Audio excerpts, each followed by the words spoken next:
I think as Michael was starting, and I'll hand over to Michael shortly. But uh, in our CMS, Castrol Complete CMS operations, documentation management is an important area. Now, in many cases, documentation management is a key customer expectation. In some cases, it is also required by regulatory requirements. Castrol has been managing documentation management differently in different parts of the world. Also, in some cases, using some kind of softwares, but those softwares may not necessarily be contemporary today. So, to try and overcome this challenge of working with an more or less outdated software, as well as understanding the evolving needs of our customers around documentation management, we thought of developing a tool which could not just meet the requirements from a statutory perspective, but also add immense value to our customers' operations and business, also give a good amount of learning for Castrol to eventually conduct more efficient operations, more in-depth and efficient operations on the ground. So with that, the idea of SmartSite was evolved. And then I will now ask Michael Shipley to talk a little bit about that before we delve into the tool, as he has been the prime architect of this tool. So, Michael, all yours now. Okay, thanks, Shara. And so let me start with a little bit of history. So as I said, we had a maintenance database here in Germany to run the CMS business to cover, as Sharu said, the documentation requirements on one hand of the quality management area, as well as on the legal side. Here in Germany, for example, if you are handling a coolant, water-soluble coolant, by law, by the government, we have to at least once a week measure 3 parameters like pH value, as well as concentration, as well as nitrate concentration in the fluids. And based on that, we built up a database that is also covering, or had been also covering, other aspects of the CMS business, like the documentation of the change of a machine, the documentation of the volume of refilling, the documentation of the of a washing machine. Like there are different parameters to be measured there, as well as up to the warehousing, the managing of consignment stocks, as well as the documentation of the volume of the waste disposal of the fluids. Yeah, around this, also important to the customer and of this data we have in our database, we can run reports on the machine situation, on the with the aspect of costing, as well as on the volume of fluid used on a machine, in an area, cost center, etc. Yes, so a lot of information you can get out of the data that our employees are collecting day per day. As I said, the old database came to its end of its life cycle, so we searched the market and to find a partner who is able to develop the replacement of this tool, and we found it and set it up mid of 2019.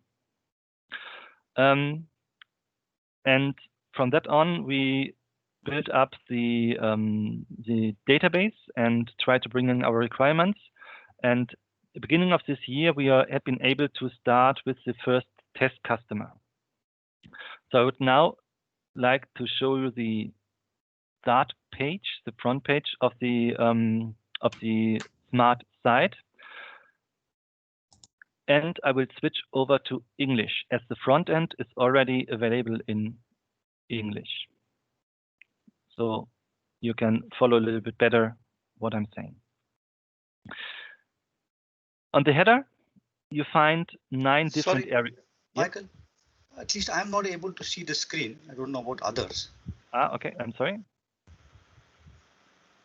Now better? Yes. Okay. So as I said, this is the starting page, and on the header, you find 9 different areas, which helps you to navigate through the database. On the bottom, you find different roles defined for the database. Depending on your rights on the database, you can choose what kind of role an employee or staff or a customer could have. These roles are responsible on what are the rights that you have to work with the database. Are there only reading rights, like a customer who can have access to his data? Sure. Is it an employee who has to be collecting data and using the hardware to document the data of the work he's doing? Or is it like a manager who is also able to, for example, add new machines, add new customers, or add new service objects, something like that?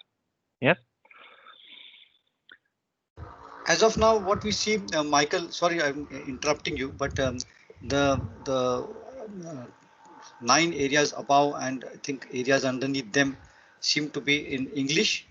However, the way I see the roles that you were just showing, this are still seem to be in German language. Exactly, and Okay. that is an issue I also placed with our vendor. At the moment, we don't have a dynamic translation between German and English. So Yeah. if I switch the language, the front end, is Yeah. in English, as you see, but the data entries are still in German. And we said at a new issue, when we figured it out, to the vendor that we would like to have at least a dynamic translation between German and English, also for the data entries. You can see it. I make an example like for the services. Yeah, these are the master data. So in this table, you find all the services we defined for the customer here. And I asked our vendor to really have this dynamic. We make a translation table that, for example, the greasing, this in German abschmieren means greasing of a machine as a service. That if you switch over from German to English, that you have also the English expression here. It's not ready yet, but it's placed to the vendor. Okay. Thank you, Michael. Also, just a request to also all our team members, if you have any questions, please feel free to ask, or you can also put them in the chat box so it can be addressed later. Yeah, thank you. Okay. So first of all, I see all our customers. As you see, we have at least 22 CMS sites with also 5 demo and test customers available. Our first test customer is a company called Renk in Rheine. And this is an information about how many articles you have in this CMS contract. It's 75. How many services you have defined for this customer, how many service objects you have, and how many equipment or machines are set up for this customer. If I now switch to the next view, like equipment, this means this is equipment for the in red marked customer. Okay. Just one query I have. Article means SKUs or article means something else? No, article means the product, like Heisol SL35 XBB. The pack size is defined later. Yeah, so you can have like an IBC, like a drum, like a smaller pack defined, but article only means the overall product. Okay. Thank you. So now you have a list of all the machines defined or set up for the customers. You can enlarge the view up to 500 or all. or you can navigate with the next page like you know it from other databases. Yeah. You have a small icon on the left hand. If you push on it, you will come to the next view and see what is defined for this machine. And these are mainly the service objects. So this is a machine.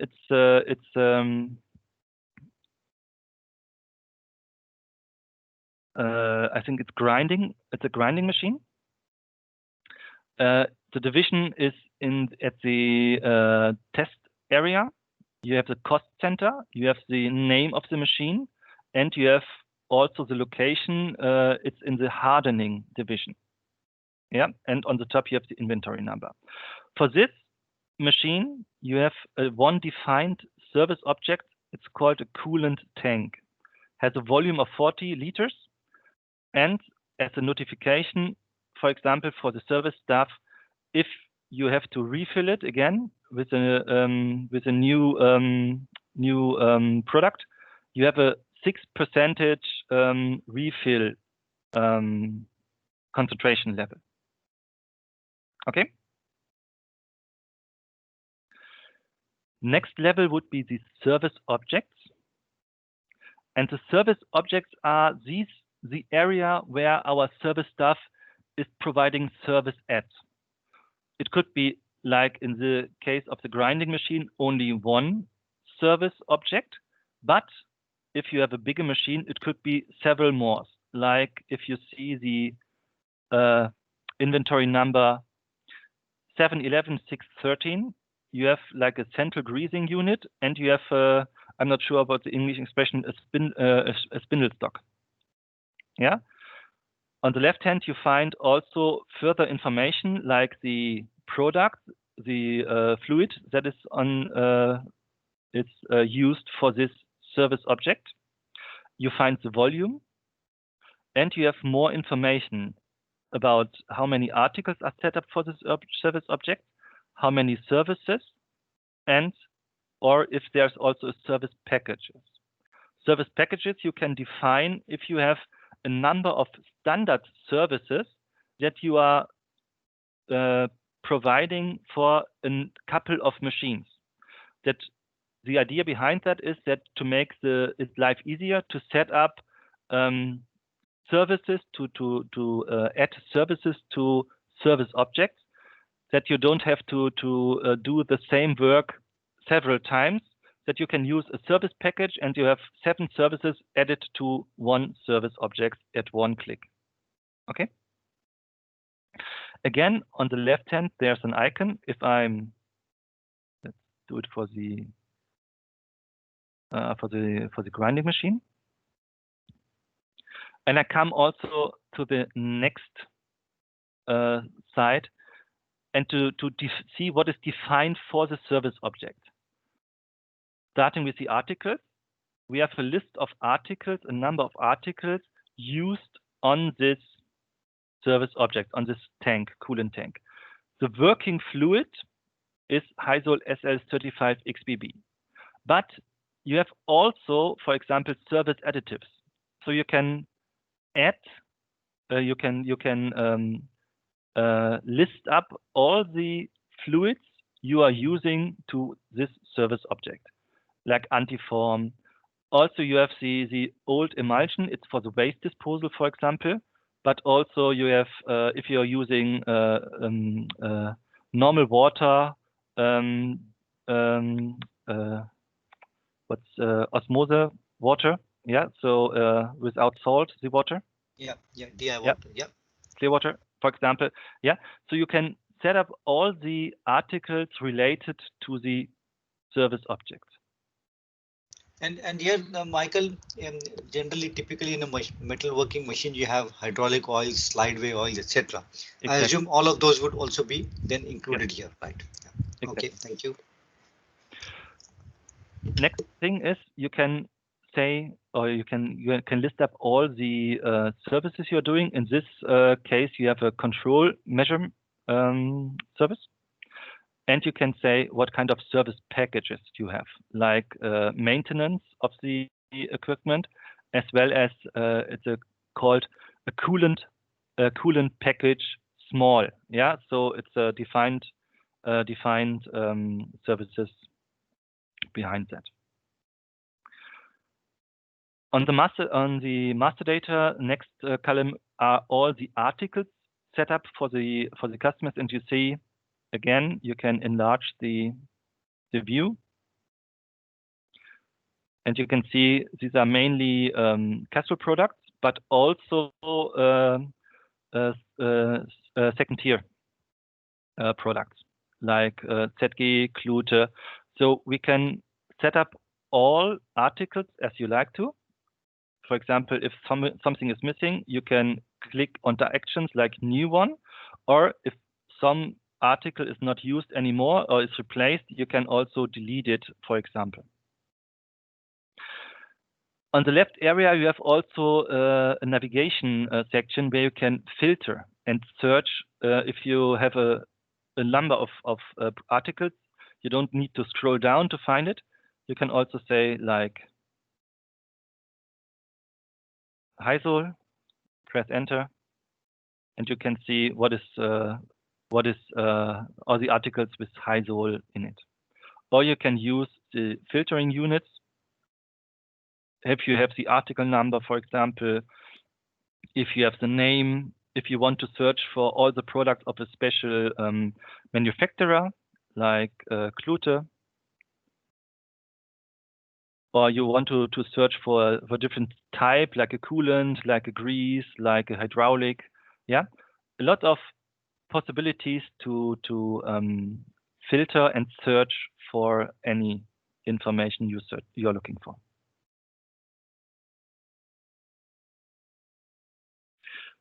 Little below, you can also export this view to Excel as a CSV file, and if you want to share it with the customer, for example. And on the lower section, you can also do the sorting. Yeah, at the moment it's sort by description, but you can also sort by manufacturer, by article number, also descending. Yeah, if it's, for example, the article number, it could be descending, or is it upscanning? Upscanning. Okay. Next column would be all the services. And as I said, still in German, but if you have, for example, a customer in UK or in India, you can also nowadays say you enter a new service and you do it in the local language. Yeah, so no problem with that. Let's make a test. Red. All the fields or the lines with red writing are mandatory. In dark or in black writing, it's optional. Yeah, let's make it like a test. Yeah, so in this case, you could say, okay, this would be test grease, refilling. Supplier means who is undertaking the service. In this in this example, we are saying it's SIS. This is our local CMS service company here in Germany. You can also say it's done by the customer himself, or it could be a third-party supplier. Yeah, so this list is not closed; it's open. You can also add different kind of, like, for example, LIDEC as well to this list. Could be that there's also an annual budget set by the customers or set by Castrol. Yeah, that, for example, we are only allowed to spend, if you say this service costs like 100 euros per time you execute the service, you could say, okay, it's once a month, so the budget would be 1,200 euros per year. Yeah. Or if you have a limit, like you should only refill of the grease 120 kilograms. Yeah, you can say this is the annual budget, and you can say it's like the unit you want to say it, like it's could be in hours, could be in percent, could be also in euros, could be in kilogram. And then this is set, and you can report the as is situation against the budget. Okay. So this is all the master data. With this, you can set up a customer, especially with following his structure. Yeah, a lot of the customers having, like, if they're using SAP, for example, they have a different, a special structure with inventory numbers, with divisions they have, with areas, and they ask us to follow their structure to set up our database that they can run their reports and use our data we are providing to also use for their controlling as well as their reporting. So therefore, we had set this up as flexible as possible. For example, if you have a new equipment, if you want to set this up, you have a lot of, you have the inventory number. It's a free text or free alphanumeric text field. Could be that you just have a number. Could also a combination of text and numbers, for example. So it's not limited, and it's not limited from the length. Yeah. In the past, we figured out that the customers are very creative in setting and changing their inventory numbers. So in the old database, it was very hard to follow their structure. So based on this, we try to be as flexible as possible with our new database. Yeah, also having the possibility to have a Michael, one query I have over here. In terms of inventory number, are we trying to say that whatever is the customer article number in their database, that is what we mean over here, or is it apart from that? There is, like, I will tell you, typically in Ford, let's say in India, we have a Ford part number for that particular SKU, like let's say Hyzol 35XBB. We have a certain SKU number or certain article number. Ford will have a different part number for Hyzol 35XBB. So inventory number, what you are saying, is same as the part number of Ford, or is it different? We are at the moment, we are at the equipment, so we are on the machine level. Let me switch or switch to the articles.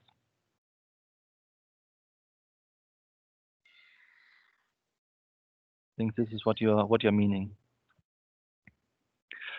So we have here the article number, and we say that the article number we are using are the BP article numbers.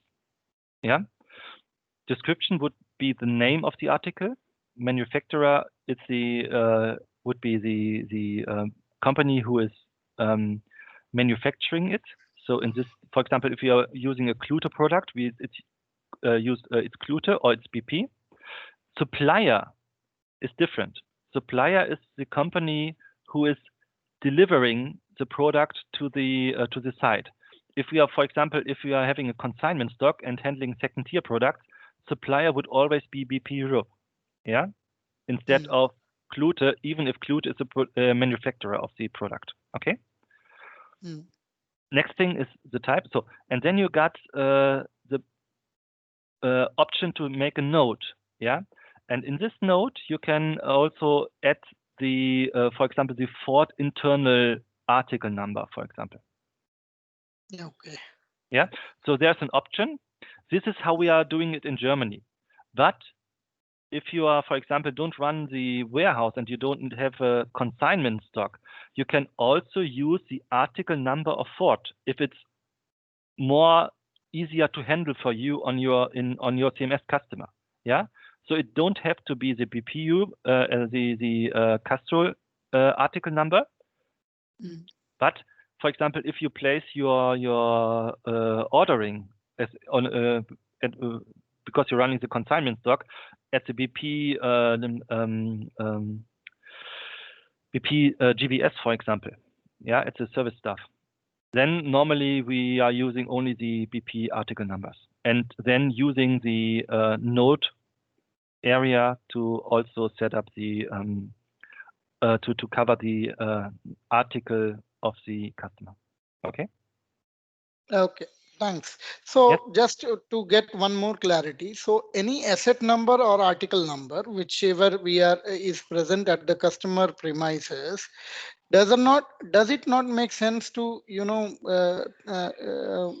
use only their number, because that will make their reports, whatever we are going to submit it to them, and make it more understanding for them, because ultimately all these reports are for the customer's consumption as well, apart from internal consumption.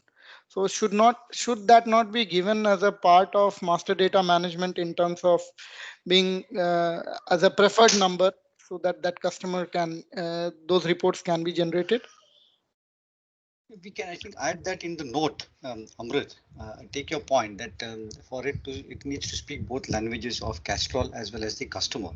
And Hmm. I think what the way it has been defined is one can always add that in the note here. I mean, Yes. ideally, we should have all the numbers that the customer has got referring to our products, etc. But sometimes it becomes difficult. So I think I will populate that in the note. Uh, that was the idea. Okay. Thanks, Charu. Thank Thanks, you. Michael. Okay. Good. So coming back at the equipment, if we are going back to our grinding machine, you also have the option to edit this information if there are any changes, like the cost center changes or the machine is moving to a different location. You can also edit afterwards, or you can change it afterwards. And also you have the standard reports defined in this section. Yeah, if you're going on this level, you find, for example, the maintenance instructions. Maintenance instructions, in this case, are shown with a barcode. So this database is also running with a barcode, QR code, and also saying, so what you have here, you have a coolant tank. The coolant tank, once a week, you need to do the control measurement. Here's a small bug we are working on. At the moment, the report is covering every product, but it should only covering the working fluid, like Hysol SL35 XBB, because that's where you do the control measurement. Yeah. So for antifoam, you're doing no control measurement. This is a bug we reported to the vendor, and they are fixing it at this time. Yeah. So don't be surprised if you see a lot of these reports. But if we are switching over to a different machine, for example, we see that you can have a lot more service objects to at one machine, like the what is it? It's a drilling machine, yeah. And then you have central greasing. You have also the greasing for the I think it's hub, yeah, and a gear unit, hydrostatic, hydraulic tank, yeah, a lot of service objects, and therefore the maintenance instruction are sure increasing. Yeah, you have a lot of more activities. For example, you have the change of the gear, you have the refilling of the gear, you have a control checkup, yeah, and all this kind of services. All the services are here defined. This maintenance protocol you can print out and put it on the machine if you want, if you're allowed to. So it's easy for the service staff to scan the QR code, being at the correct on the right machines, and can do the data entry via the hardware. For the hardware, we are using an industrial smartphone called Zebra, but it's also possible to use a defined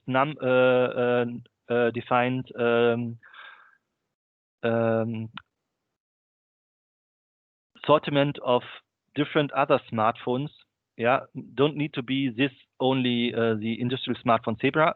It's I think it's based on the Android technology, so you can use it, for example, with the Samsung smartphone as well. Yeah, but if you want to use different hardware, please check first with for example with me or the vendor if this module is set up and running, because it has to be adjusted to that. Okay. Let's go to the top. You see a lot of services. So next thing I would like to show you is the equipment. Quick question, Michael. Yes. Please. If you can use this list of services with the QR code as a label on equipment, you said, is Yes. it as a label or a folder put on the equipment? Yes. For example, in the past on the machines, we had printed out the maintenance protocol, put it on the machines, so that if the service staff, or maybe also if the standard service staff is on holiday or absent, his replacement comes, it's like a help for him to see what he has to do on the machine. Yeah, he can on one hand see it on his smartphone, but also if you want to use a printout version, it's easier for them to see, wait, and so that they don't forget something. For example, if any service is only conducted once per month, you can also see, wait, it's on the line below the weekly service. Wait, once a month? Okay, I didn't have it done yet. It has to be done. Yeah, so it's like a reminder. If there are also some customers who don't want us to place this maintenance protocol at their machine, we said, okay, to find the machine and to use the scan, we can also print. Wait, let's select an item. Sorry. Only print the label. Okay. This is much smaller, as you can see here. It's only the QR code, and you see a small description. Location, it's the hardening area. Equipment is the grinding machine. Yeah, and that's all you have. It's very small, and you can use your label printer and print it out and put it on the machine. Okay, thank you. Nice. And one other question: can we give to an equipment a ranking, just to organize, the tour in the plant? Is it possible to do it? I think it's the number on the left. No. No, the number on the left. It's only the running number of the database. Okay. But we don't do it in Germany. But I think from what I understood is that the option to do it, to say it's a priority 1, 2, 3 machine. Yeah. It's possible to define it in the database. Yeah, but in Germany we don't do it. Okay. Yeah. Okay. Thank you. Another list you can print out for the machine, for example, is like a blank list for the QR code, and you have a little bit more information here. So it's a different area. Yeah, depending on what the customer allows you to print on the or to put on the equipment. Okay. Okay. Thank you. So a lot of around master data. Let's go to the process data. You have a couple of number of different data you find here. Timeline is the summary of all the services. Yeah, you find here. It's like in this case you have also on a washing machine. It's increasing the concentration. The next line is the weekly measurement of the pH value, the nitrate value, concentration. So this is only a list of all the services and sorted by the date. Yeah, for example, this service was documented on the 19th, so 2 days ago. Yeah, and if you go a little bit down, you have the 18th of August as well. It's also possible to say, I only want to see the condition data. Yeah, I'm only interested in to see the condition data. Here you have only condition data documented, and on this side you see also the like a traffic light. If everything is green, you are in your specs. Let me go a little bit down to see if there's something out of the specs. Here. For example, you have a washing machine where you have also, for what reason ever, measure the pressure, doing the measurement of the pressure. It's only, as I see here, it's only demonstration data, so it's not a real data here in this case. And if the data is out of the limits set, it's marked red if it's out of the limit, or it's marked yellow if it's above the warning limit. Yeah, so 4.0 concentration would be within the upper limit, but above the upper warning limit. You can see it if you move the cursor around the over the digits. You can see the limits here. Okay.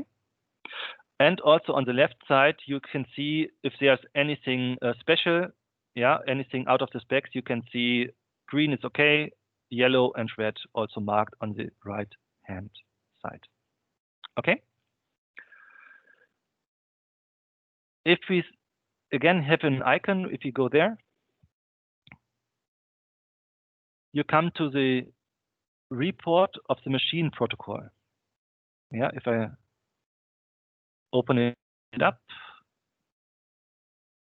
you have the header with all the information around the machine, like what's the volume, what's the center, division, the what kind of service type, object type is it. You have a notice for the staff if they again have to clean it and making a full fresh coolant set. It has to be with a 3% concentration. You have a list of all the consumption, so what has been refilled over time and on what date. You have these only test data. You have the products. Here's another bug. For what reason ever, they have 2 times the same product. So they are working on it on this report. For what reason ever, they double up or triple up the name of the product. Then you have all the measurements. Only 3 are shown up here, but you can expand this and you see all the measurements you did. On the right hand, if you have here a mark like it's out of the specs, it's mandatory to make a comment.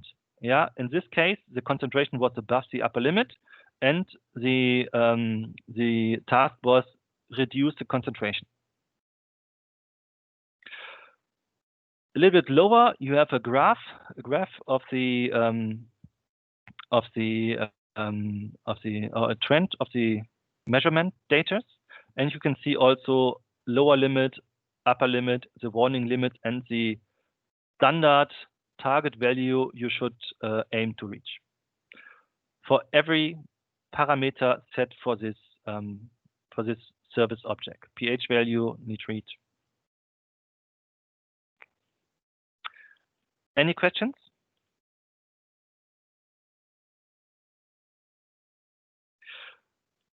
We will also work on there's an email function already available, but we don't have an example where we use it at the moment, so that these machine protocols are sent to a defined, for example, a division manager, for example, automatically by the every month, for example, to the customer. Yeah, so you can define a routine of what kind of reports has to be sent to the customer in which timeline. Okay. Michael, when we have upper control limit and lower control limit, and we can very clearly evaluate the capability of our process through CP/CPK value. Why do we need to have warning limit as well? Is there any specific reason for that? Yes, due to the experience we did with the auditors here in Germany, quality auditors from the customer or quality auditors during our certification audit. They say, from your work, you should not reach the upper limit.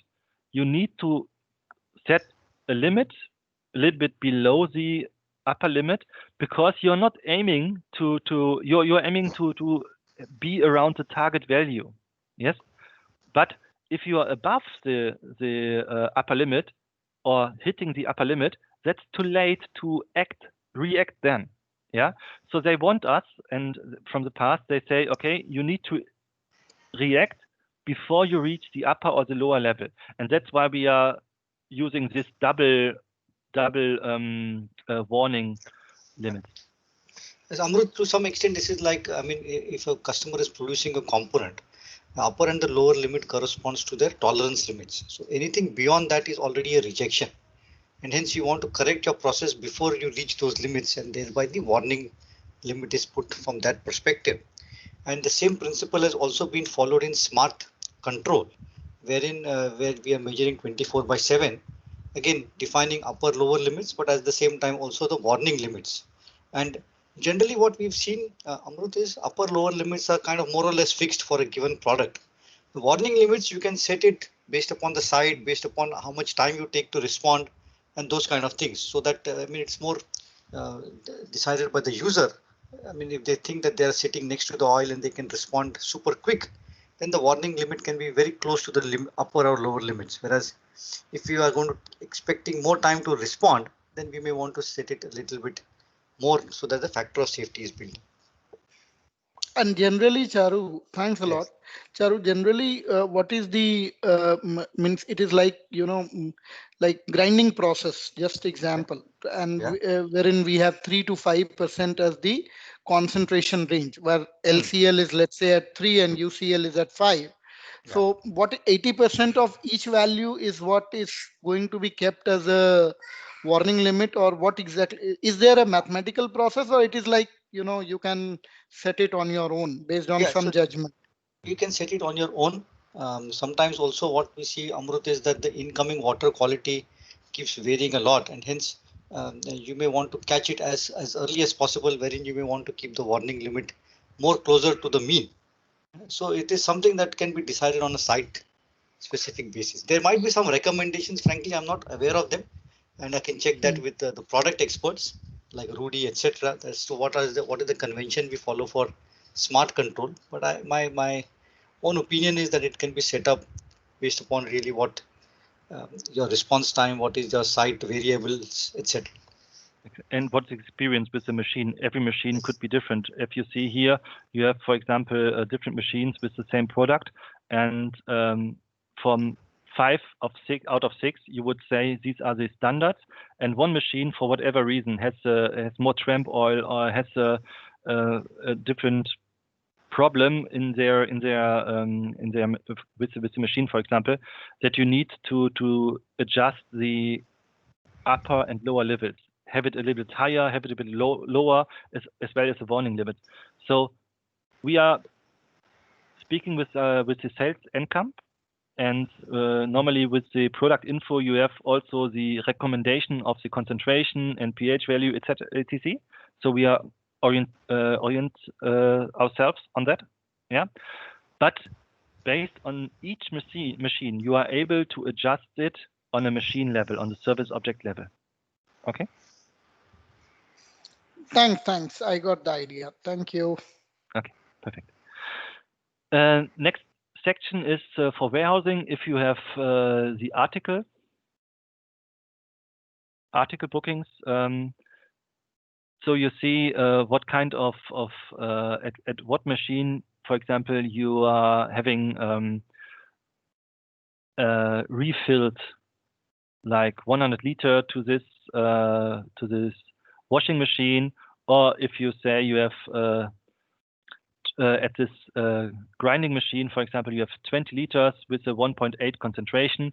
So you need to give you need to type in both values, and then the database could calculate and say, okay, what is the level of product used on this machine. Yeah. Okay. Good. Next thing are the service bookings. So service bookings are, in this case, we have another information for you. If you go on filtering and you only see here one line, the standard period are 14 days. Could be that this is too short, so you can extend it on 30 days or for the full year. And then you see a lot of more service undertaken to the at the customer side at each machine. Yeah, for example, control of the level and change of coolant, change of filter unit, depends on what you did and document. Okay. Good. Article consumption per article. What is the consumption overall at the moment? Yeah. So what is the volume? For example, here at the moment you have the Altimmodulen, the waste disposal. Yeah. So we say, okay, in total we have 4.8 tons or 4.8 tons disposed. From that, I think these are test figures. It's 4.5 pure concentrate and 3.1 it's water. So it's normally not the relation you have. So therefore, I think it's only demo data. But you can see, for example, here the high spin DSP. You have 366 liters of high spin DSP disposed. Yeah.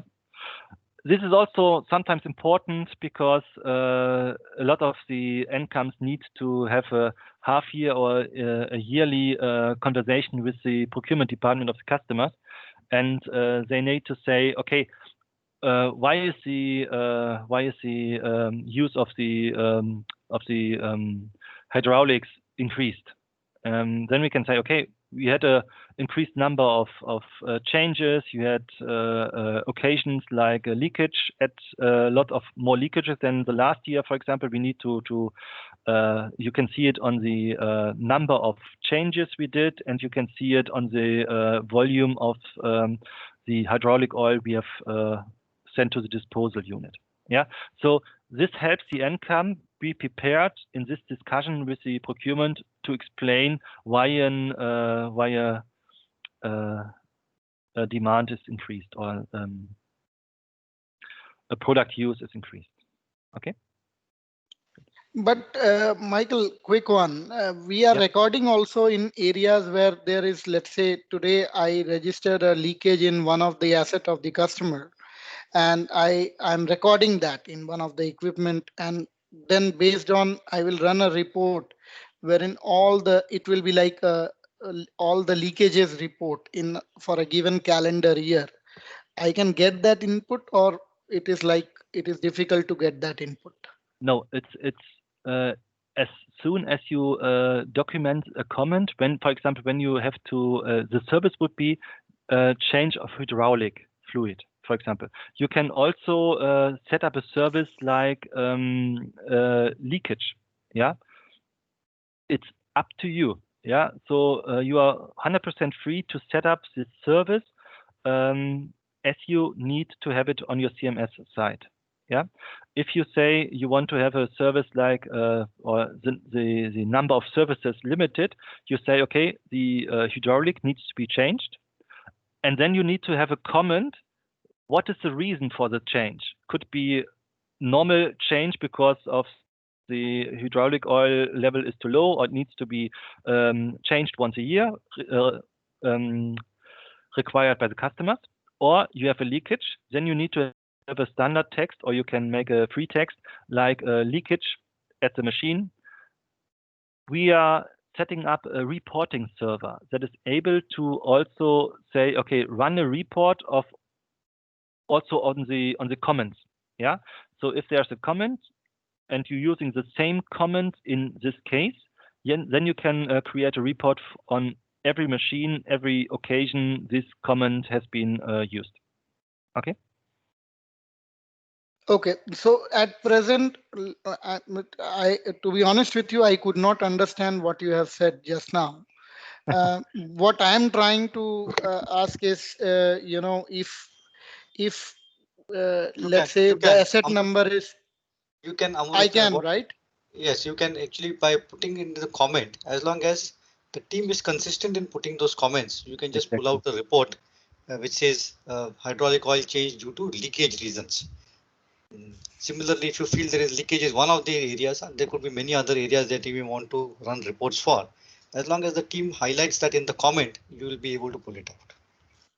Oh, thanks, Yeah, thanks, yeah, Charles. yeah. Michael, from a timing perspective, we have about 10 minutes left on the call. So if you Yeah, want to look at I would. prioritizing a few areas, please. Okay, I would Yeah, like thank you. to see because it was a requirement from UK, for example, Yeah, this service schedule, for example. Yeah, you need to, or we want to know what are the services to be scheduled for the upcoming period. In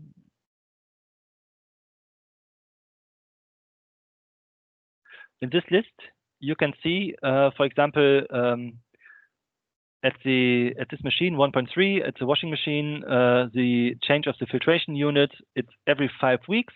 The last execution date was in the calendar week 2032.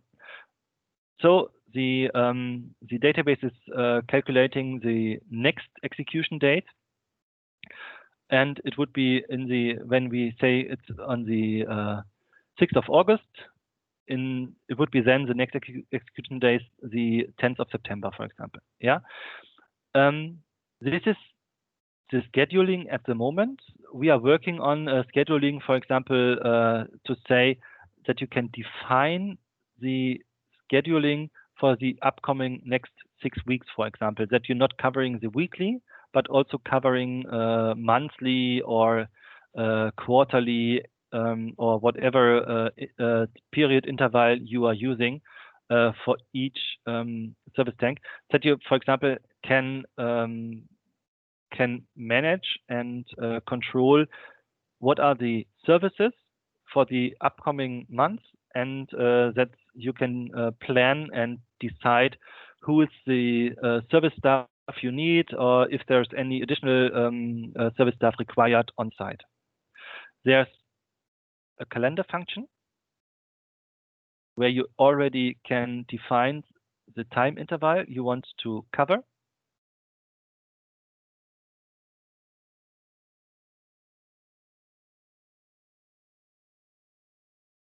And you can say, okay, I'm starting on the 1st of September, and it should go to the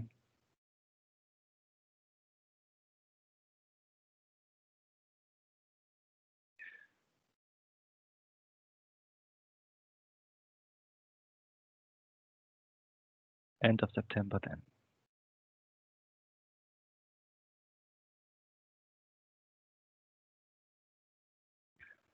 So at the moment there are no, yeah, it comes.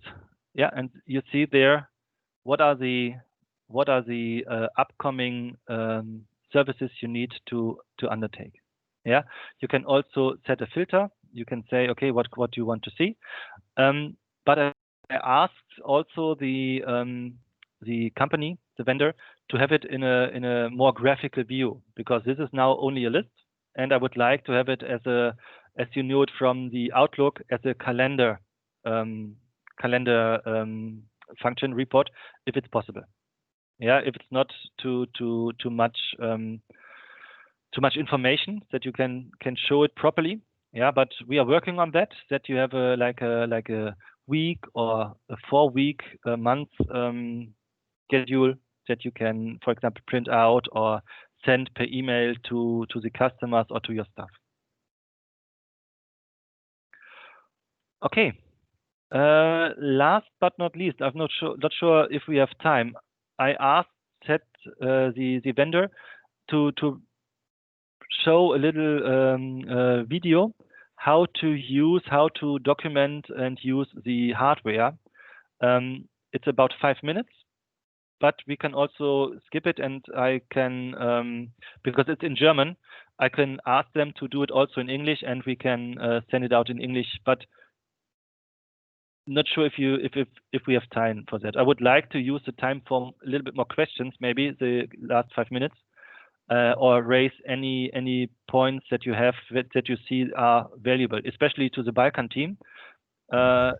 Would like to get a feedback if it's useful from your perspective for the Delphi case.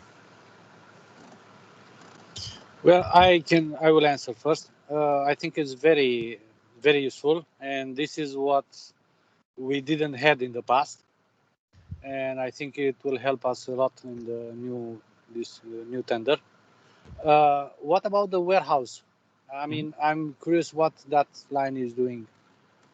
I mean, we can set up the place of some product in the specific in the warehouse area, or what is done? Okay, the warehousing areas. Let me guide you quickly through that. You can see all the articles that are set and defined to be on a stock level, for example, on site. Yeah, don't need to be every product, but you can say this is an article on stock, yes or no. Yeah, for example, if it's a stock item, you can see here it's marked with a green hit. Then you can, following your article bookings, if you are responsible for the ordering of the article, you can see here. This is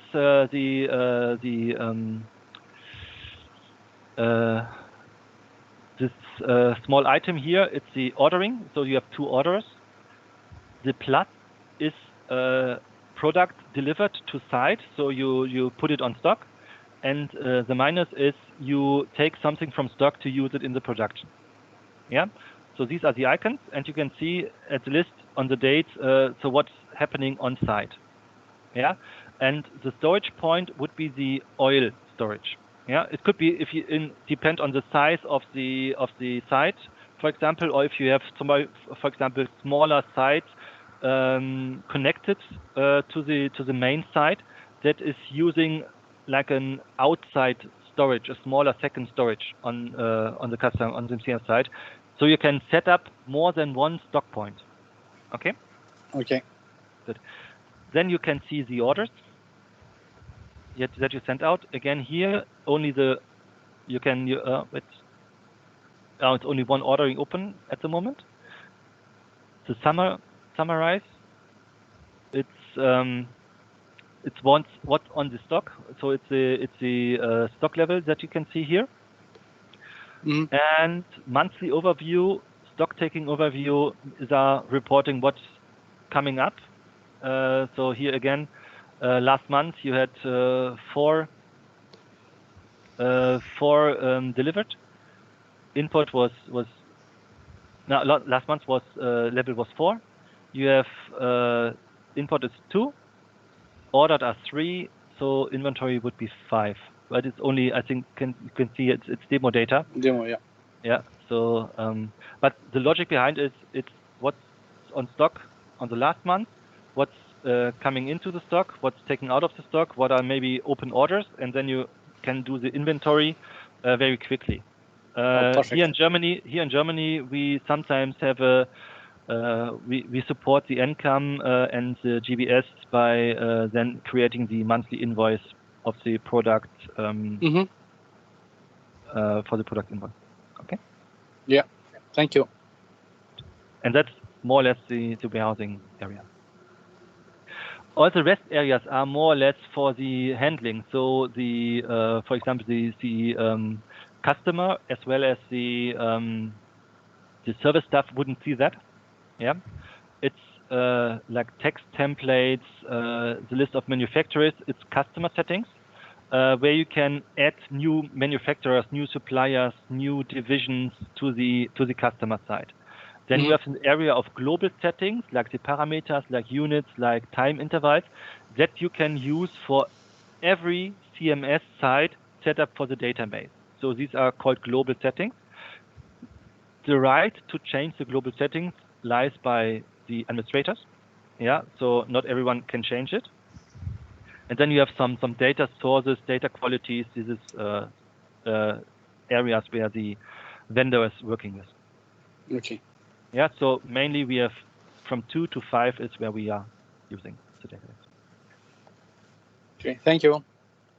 Yep. I think this idea is that we can start using it at customers, while there will be still some more development, as Michael mentioned, in the areas which are 6 to 9. We have the flexibility to improvise as we progress.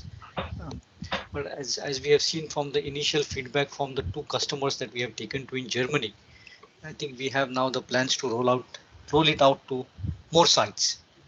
Exactly.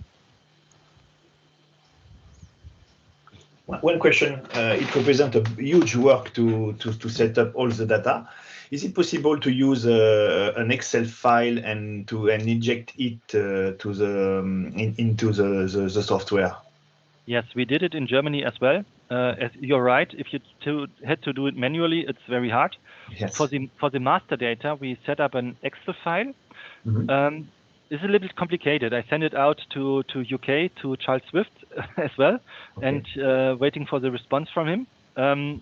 We once you understood the logic, it's very good to use it.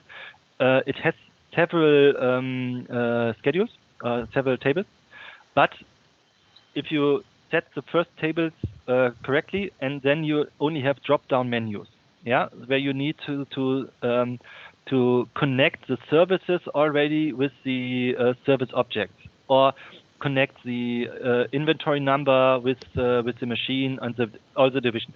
So it's very logical structured, and you can use copy and paste, especially copy and paste to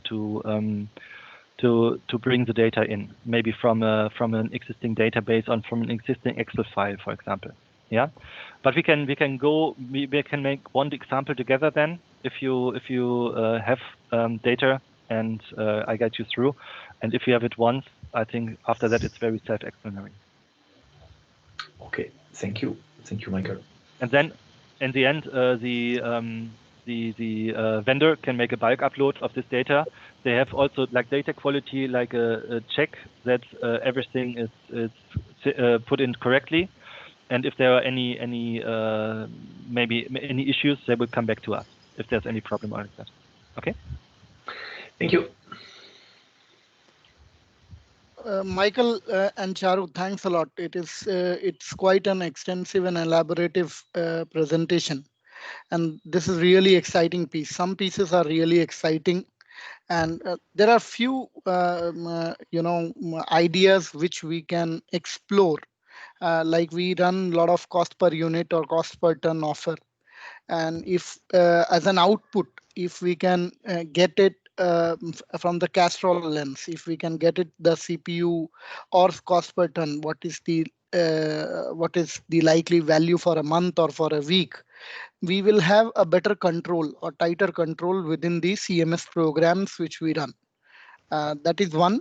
Second thing is this is a very list type view, which is the data lake view kind of typical.